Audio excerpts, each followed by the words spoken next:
There's a single sentence that can make someone think about you constantly. It rewires their brain, creates obsession, makes you unforgettable. Psychologists discovered it by studying attachment patterns. Pickup artists weaponized it, therapists warn against it, and most people use it without even realizing what they're doing. This isn't manipulation for harm. This is understanding psychology so you can create genuine connection or protect yourself from people who use it against you.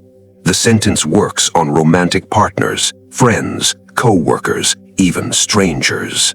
Because it targets something hardwired in human psychology, a vulnerability we all have. Today, I'm going to show you exactly what this sentence is, the psychology behind why it works, how to use it ethically, and how to recognize when it's being used on you. Because once you understand this, you'll never look at relationships the same way again. Before I reveal the sentence, you need to understand the psychology. It's based on something called the Zygarnik effect, named after Russian psychologist Bluma Zygarnik. In the 1920s, she noticed something strange. Restaurant waiters could remember complex orders perfectly, but only while the customers were still eating. The moment the bill was paid, they forgot everything.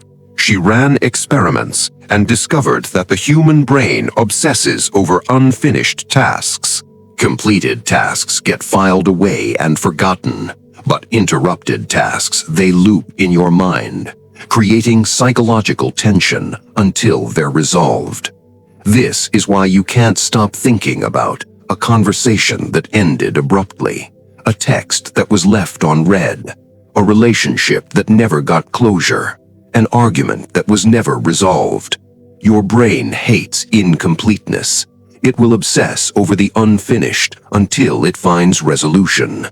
Now combine this with another principle, the scarcity effect. Humans want what they can't have. The moment something becomes unavailable, its value skyrockets in our minds. When you combine these two principles, the Zygarnik effect and scarcity, you create a psychological cocktail that makes you unforgettable. And it all comes down to one sentence. I've been thinking about you, but I'm not sure I should tell you why. Let me say it again. I've been thinking about you, but I'm not sure I should tell you why. That's it. 11 words, and it's psychologically devastating. Let me break down exactly why this works. I've been thinking about you. This immediately does 3 things. First, it creates significance. Someone has been occupying mental space in your mind. Humans crave significance. They want to matter, to know they exist in someone else's thoughts. The moment you tell someone you've been thinking about them, you elevate their importance. You make them feel seen. Second, it creates curiosity. What have you been thinking about? Is it good? Is it bad? Is it romantic? Is it critical? The ambiguity creates a question mark in their mind, and their brain needs to answer it. Third, it creates reciprocity. You've just revealed vulnerability. You've shared something personal. Now they feel compelled to reciprocate, to ask, to engage, to invest. Part 2. But I'm not sure I should tell you why. This is where the magic happens. You just created an incomplete loop. You opened a story and didn't finish it. You gave them significance, then pulled it back. Their brain is now in the Zygarnik effect. The loop is open. They need to know why. It will loop in their mind. When they're alone, when they're trying to sleep, when they're doing something else. Why were they thinking about me? What aren't they telling me? Should I ask?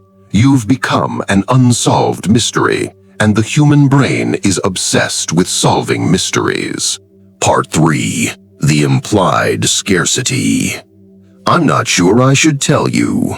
This implies that the information might never come, that there's a chance they'll never know. Scarcity.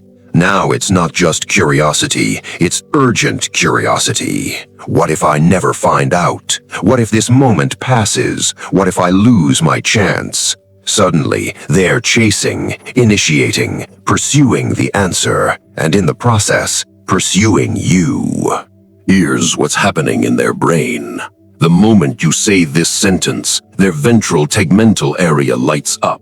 That's the brain's reward center. It releases dopamine. But here's the key. Dopamine isn't released when you get the answer. It's released in anticipation of the answer. Remember my video about phone addiction? Same mechanism. Their brain is now in a state of elevated dopamine, focused on you. The unresolved tension creates what psychologists call intrusive thoughts. Thoughts they can't control, that pop up involuntarily about you, about what you might tell them, about why you were thinking of them. They're not choosing to think about you. Their brain is forcing you to think about you until the loop closes. And if you delay closing the loop, the obsession intensifies. Let me show you this in action. Example 1, the dating scenario. You're texting someone you're interested in. Conversation is good, but not electric. Then you send, "I've been thinking about you, but I'm not sure I should tell you why." Watch what happens. Immediate response, "Wait, what? Tell me. Why not? Now you have to tell me, LOL." They went from passively responding to actively pursuing. You shifted the power dynamic, not through manipulation, but through psychological intrigue. Now, here's the critical part. When they ask why, don't answer immediately. Wait. Let the tension build. Then, when you do answer, make it genuine. "I noticed how you specific thing they did. Most people don't. Quality. It made me realize genuine observation." This isn't a trick. It's a framework for expressing genuine interest in a way that creates psychological impact. The workplace. You want to build rapport with a colleague or boss. Standard approach. "Hey, great presentation today." That's nice. They'll forget it in 5 minutes. Advanced approach. "I've been thinking about something you said in the meeting, but I'm not sure if this is the right time to bring it up." Now they're engaged. What is it? "When you mentioned this specific point, it made me think about this deeper implication. Can we grab coffee and discuss it?" You just created significance, made them curious, and opened a relationship-building opportunity, all with one sentence structure. Example 3, reconnecting. You haven't talked to someone in months. Standard, "Hey, how have you been?" Generic, low response rate. Advanced, "I've been thinking about you recently. Actually, I'm not even sure I should mention why. It might be weird." Response rate, nearly at 100%. Because now there's a story. Now there's intrigue. When they respond, and they will, "Okay, now I'm curious, LOL. What's up?" You can be genuine. "I was doing this and it reminded me of specific memory with them. Made me realize I haven't checked in. How are you, really?" You've turned a generic check-in into a meaningful reconnection. Now, let me show you the dark side.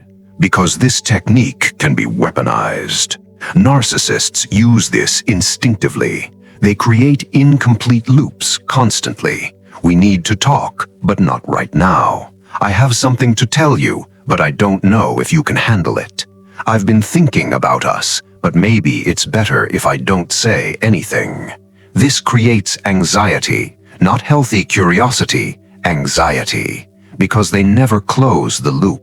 They leave you hanging, wondering, obsessing. And when you're obsessing over them, they have power over you. This is called breadcrumbing, giving just enough to keep you hooked, never enough to satisfy, always leaving you wanting more. So here's the ethical distinction. Healthy use, you create curiosity, then deliver genuine value. You open the loop, then close it with something real. Toxic use, you create curiosity, then withhold indefinitely. You open loops and never close them, keeping people in psychological limbo. One builds connection, the other builds addiction. Know the difference. Use it wisely. Now let's talk about defending yourself. Because once you know this technique, you'll see it everywhere, and you need to protect yourself from those who use it toxically. Defense 1. Recognize the pattern. When someone says something like this to you, pause. Notice the psychological pull, the curiosity, the urge to chase. That awareness alone breaks 50% of the spell. Defense 2. Don't take the bait immediately. You don't have to respond right away. Let them sit with their own tension. Interesting. I'm busy right now, but I'm curious. Talk later? This flips the script. Now they're in the loop, waiting for your availability. Defense 3. Call it out playfully. Are you using psychological intrigue on me right now? That's a very Zygarnik effect thing to say. This shows you see the game, and people respect awareness. Defense 4. Demand closure. If someone constantly opens loops without closing them, set a boundary. I've noticed you often start conversations like this, but don't follow through. It creates anxiety for me. Can you either share or not bring it up? Healthy people will respect this. Toxic people will get defensive. Now you know who you're dealing with. Defense 5. Walk away from chronic breadcrumbers. If someone repeatedly uses this pattern and never delivers substance, they're not interested in connection. They're interested in control. Cut the loop by cutting them off. Your mental peace is worth more than solving their mystery. Let me give you some advanced applications for those who want to master this. Advanced Technique 1. The delayed reveal. After you say, I've been thinking about you, but I'm not sure I should tell you why, and they ask, say, let me think about how to say this. Give me a day? Now the loop stays open for 24 hours. They'll think about you all day.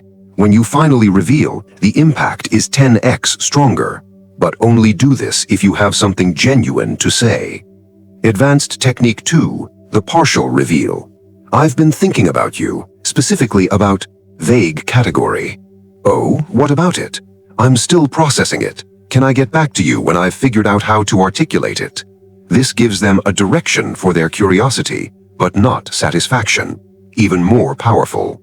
Advanced Technique 3. The question redirect.